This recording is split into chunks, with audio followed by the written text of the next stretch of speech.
Bonjour Emmanuel, je suis Maximilien Barret, on est, avec, Emmanuel Coron, pour vous parler en quelques minutes, de l'œsophagite eosinophile sous forme de 5 ou 6 questions-réponses.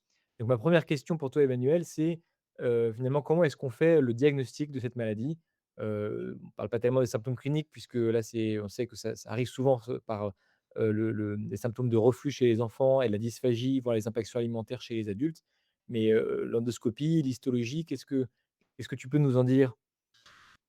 Eh bien, merci Max. Écoute, le diagnostic, il repose sur l'endoscopie et sur les biopsies. L'endoscopie, haute avec, une évaluation de l'œsophage, en lumière blanche avec, une bonne endoscopie, une bonne insufflation et la connaissance des signes principaux qui sont, les signes cardinaux du score RF. RF, c'est l'acronyme anglais de E pour œdème, R pour rings, donc des anneaux, c'est l'aspect un peu pseudo-trachéal ou l'aspect en pile d'assiette.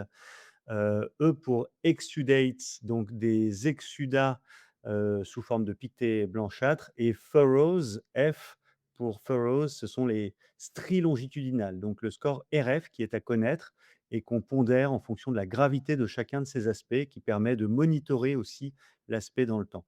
Indépendamment de ce score-là, on cherche bien sûr des sténoses, on cherche, un rétrécissement du calibre de l'œsophage qui est à évaluer le plus objectivement possible, mais c'est parfois difficile en endoscopie.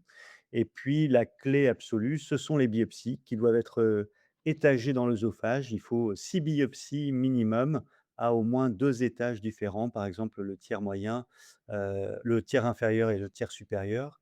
Et puis, l'examen histologique, quand il montre la présence de plus de 15 éosinophiles par champ à fort grossissement, est en faveur du diagnostic d'œsophagite à éosinophile. Merci beaucoup. Et alors tu as parlé, des sténoses. Le traitement des sténoses, ça peut être les médicaments, quand elles sont inflammatoires. Ça peut être aussi, des dilatations, des traitements endoscopiques. Qu'est-ce que, tu peux nous dire sur ces dilatations? Est-ce que c'est une bonne solution? Est-ce que c'est une bonne solution d'emblée? Est-ce que c'est sûr comme en termes de complications? Alors les sténoses, lorsqu'elles sont symptomatiques, doivent être, traitées par dilatation endoscopique. C'est vraiment le traitement de référence depuis maintenant plus d'une vingtaine d'années. Il y a de nombreux papiers là-dessus qui montrent que c'est une technique qui est efficace pour soulager les symptômes de dysphagie. C'est un traitement qui est, sûr. Le taux de perforation, même s'il est réel, est quand même extrêmement faible. On parle de 0,2 de risque de perforation et c'est quelque chose simplement qui peut être amené à être répété dans le temps puisque la durée moyenne de soulagement chez des patients, et là on parle de séries peut-être un peu historiques avant l'avènement de nouveaux traitements, c'était à peu près 1 an et demi, 2 ans, au délai au-delà duquel on pouvait être amené à répéter des dilatations. Mais c'est vraiment le traitement principal, soit par bougie, classiquement, soit par ballonnet, soit par capuchon, ces nouveaux, capuchons bougie cap qui permettent, sans scopie d'évaluer, et de traiter les sténoses d'œsophagite eosinophile, entre autres. Merci beaucoup pour tes réponses. Merci, à moi. Écoute, quels sont finalement est-ce que tu peux nous résumer pour les traitements médicamenteux, hem, les grandes lignes de traitement? Par exemple, la 1re ligne de traitement et la deuxième ligne de traitement chez un patient. Bien sûr, donc la première ligne de traitement, c'est, les inhibiteurs de la pompe à protons. Typiquement, l'oméprazole, ce qu'il faut savoir, c'est que ça marche, cliniquement, endoscopiquement, histologiquement chez une bonne moitié des patients, ce qui est à la fois beaucoup et pas beaucoup. Et qu'en revanche, si on veut donner sa chance à ce médicament, il faut, le donner à la double dose pendant une durée de 3 mois, offrir aux patients, une vraie évaluation de la réponse, pas seulement sur des symptômes cliniques, mais aussi, des signes enfin sur une nouvelle endoscopie au bout de 3 mois de traitement, heu, pour détecter les signes endoscopiques dont tu as parlé et la persistance ou la régression, d'éosinophiles dans la paroi. 1re ligne, IPP double dose. Par la suite, on peut chercher à baisser enfin, à trouver la dose minimale efficace, mais à condition, de refaire des endoscopies pour s'assurer qu'on a toujours une bonne, rémission endoscopique et histologique. 2e ligne de traitement, ou 2e option thérapeutique, parce que les recommandations françaises nous disent qu'on peut commencer par l'un ou par l'autre, c'est le budesonide orodispersible, donc un corticoïde d'action locale, qui va, donner des résultats, encore supérieurs, aux IPP, puisqu'on a jusqu'à 80 de rémission, clinique endoscopique et histologique. Et là, le traitement, ça va être, une 2 milligrammes de budesonide pendant 3 mois et un traitement d'induction, puis un traitement d'entretien, à 1 milligramme par jour. Souvent, c'est réparti sur 2 prises dans la journée. Il y a des galéniques qui sont, adaptées à cela. Mais un mot-clé, dans la prise en charge thérapeutique de ces, médicamenteuses de l'œsophagite eosinophile, c'est que ce sont des traitements au long cours, et donc ils devront être, ça doit bien être expliqué aux patients. À propos de long cours, est-ce que tu penses qu'il faut suivre ces patients à vie ou est-ce qu'on arrête la surveillance et le suivi quand les patients, finalement sont tellement bien qu'ils ont pu arrêter leur traitement, par exemple? Alors, si les patients arrêtent leur traitement, on est à peu près sûr qu'ils vont récidiver.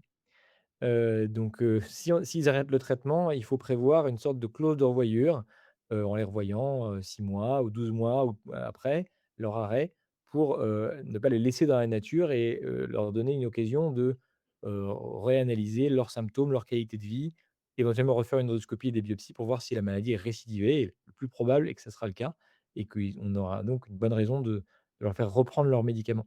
S'ils sont à l'inverse très compliants, qu'ils ont fait tout qu'ils suivent le traitement, qu'ils ont été jusqu'à le traitement d'entretien ou la dose minimale efficace pour les IPP et que sous ce traitement-là, ils ont une rémission clinique endoscopique et histologique, et donc ça veut dire qu'on a accepté de leur refaire une endoscopie alors qu'ils allaient bien pour confirmer que le traitement marchait bien, c'est ça que ça veut dire.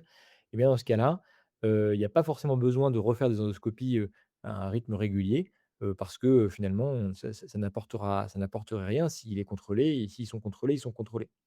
Et puis il y a un cas intermédiaire, qui est le patient, qui va mieux cliniquement, mais qui sur l'endoscopie sous traitement, mais qui lors de l'endoscopie va, re avoir une persistance de une éosinophilie ou de certains signes, endoscopiques, notamment inflammatoires. Et ça, c'est des patients que probablement, il faut laisser sous traitement. On n'est pas obligé de forcément changer de ligne à chaque fois. On n'a pas tellement de lignes thérapeutiques, on peut pas se permettre de changer de ligne, de gâcher une ligne pour ça. Mais en revanche, c'est probablement des patients sur qui il faut garder un œil, c'est-à-dire un œil clinique et endoscopique, et peut-être réévaluer endoscopiquement au bout de 2 3 ans. Merci, c'est très clair. Dernière question, quand est-ce qu'il faut référer, à un centre expert, que ce soit pour, l'endoscopie ou pour le traitement médicamenteux? Est-ce que tu as des critères à recommander? Eh bien, pour l'endoscopie et pour les premières lignes de traitement, grâce à ce podcast, j'espère, il y a t on est tous, on est tous devenus des experts, et donc il y a pas lieu de référer, à qui que ce soit. En revanche, il faut référer aux experts si on a besoin d'entreprendre des dilatations endoscopiques. C'est pas toujours fait dans tous les centres, donc la dilatation, pas spécialement difficile, mais bon, faut en avoir l'expérience, pour pouvoir le faire. Et si on a un malade qui est résistant à tout, et chez qui on se pose la question d'une biothérapie, parce que, il y a des restrictions d'utilisation qui font que ça se fait, plutôt dans le cadre d'essais cliniques, actuellement. Merci beaucoup Max. Tu nous fais une, petite conclusion en quelques mots? Et ben, avec plaisir, merci, merci beaucoup, Emmanuel, d'avoir, organisé ce podcast, sur l'œsophagite éosinophile. On espère qu'il vous aura été utile. On remercie, l'ASFED et la société Dr Falk, Pharma pour, son soutien, et on espère vous revoir très bientôt. Merci beaucoup.